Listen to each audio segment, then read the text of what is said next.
구독, 알림 설정까지 부탁드립니다. 오늘도 우리 사는 이야기 찾아주셔서 감사합니다. 사연자분이 보내주신 이야기 시작해볼게요. 안녕하세요. 저는 일 때문에 일본에서 오래 생활하다 돌아온 40대 주부입니다. 저희 신랑은 저와 직장 동료였고 알고 지낸 시간이 10년 정도 되는 사이였어요. 그러다가 마음이 통하는 건 한순간이었고 알고 지낸 시간이 오래돼서 그런지 결혼까지도 금방 하게 되었습니다. 서로 벌이가 비슷하다 보니 결혼할 때 크게 문제가 될 만한 건 없었고요. 신혼집도 거의 반반 결혼을 했습니다. 결혼 후 오래지 않아 저는 아이를 낳게 되었는데 문제는 그 아이가 말을 못합니다.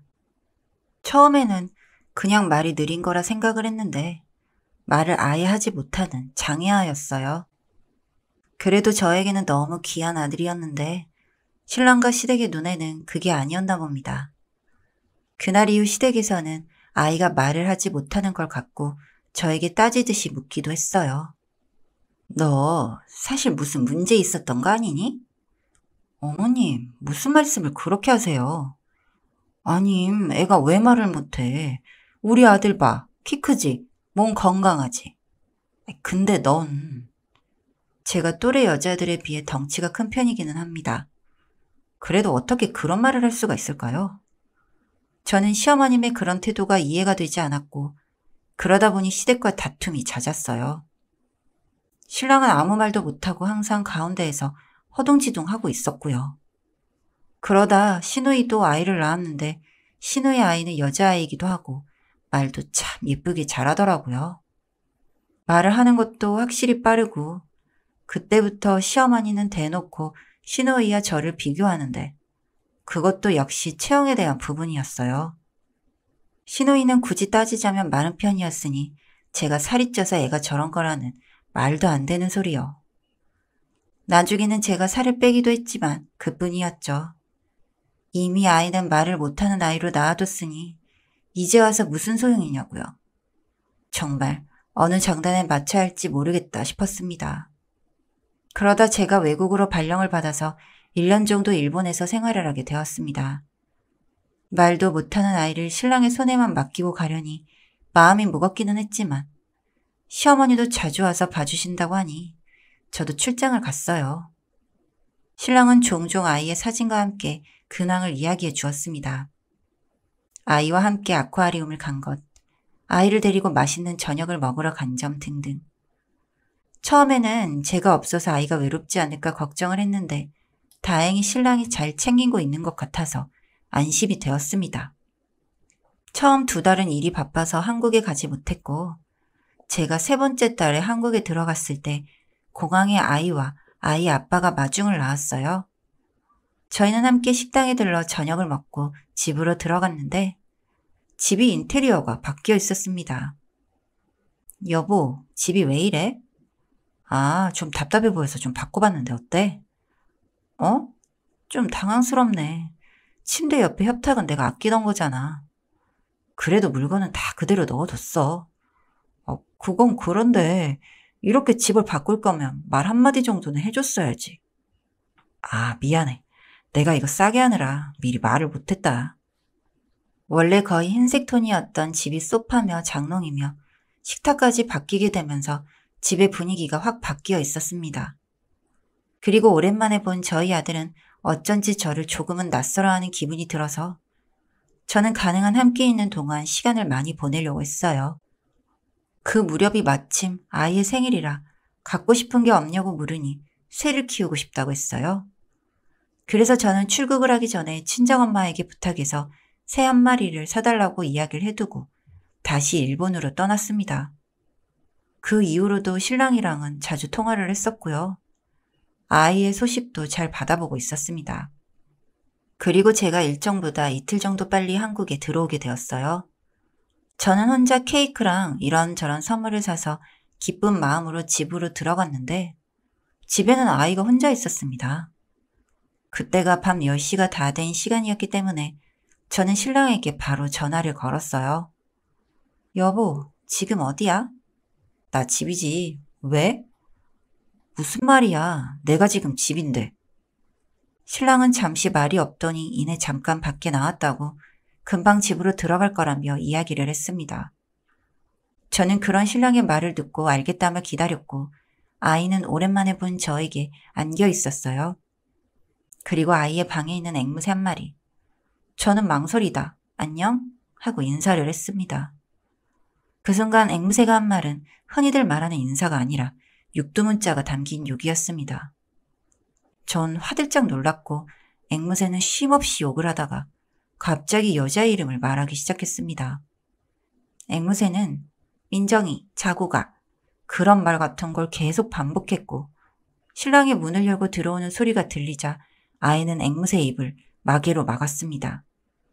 곧 신랑이 들어왔고 저는 반갑게 인사를 하고 함께 야식을 시켜 먹었습니다. 말도 없이 어쩐 일이야? 그냥 좀 일찍 왔어. 말이라도 해줬으면 공항에 마중 갔을 텐데. 아니야, 서프라이즈 하고 싶어서 그랬지. 잘 지냈어? 하필 오늘 몰래 술 먹으러 나가려고 했는데 딱 걸려버렸네.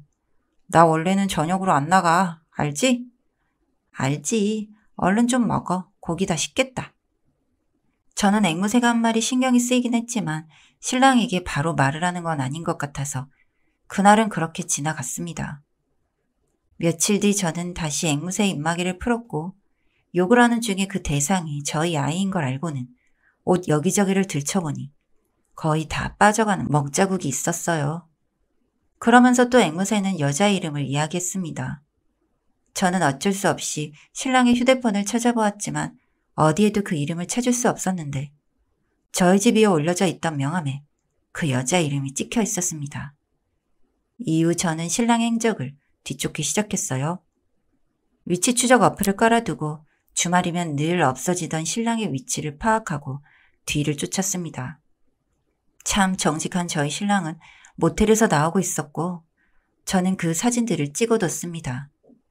그리고 집에도 자주 드나드는 것 같아서 집안에 동물 관찰용 CCTV를 설치해 두었고요. 신랑에게도 이 사실은 말을 했어요. 다만 몇 개를 설치했는지는 말하지 않았지만 그때가 마침 아이의 유치원 방학날이라 친정집에 가서 며칠 정도 머물렀어요.